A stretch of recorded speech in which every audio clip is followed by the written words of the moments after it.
Dieses Kinderzentrum in Gelsenkirchen hat Manuel Neuer mit seiner eigenen Stiftung aufgebaut.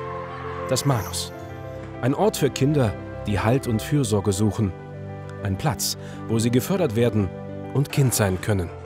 Wir haben Musikangebote, DJ-Workshops, es gibt auch einen Benimmkurs, es gibt eine Tanz-AG, Computerkurs. Für uns natürlich auch ganz wichtig die Weiterentwicklung der Kinder und dass sie in der Schule nicht auf der Strecke bleiben. Auch in seiner ehemaligen Grundschule finanziert Manuel Neuer Mittagessen für bedürftige Kinder. Für uns ist Manuel Neuer hier der größte Held von unserer Schule. Die Frühchenstation in der Kinderklinik Dattel. Ein Herzensprojekt für den Welttorhüter. Hier ist der Schirmherr des Fördervereins und setzt sich ein für die Ärzte und betroffenen Familien. Warum ich das mache? Weil mich das glücklich macht. Deshalb mache ich das.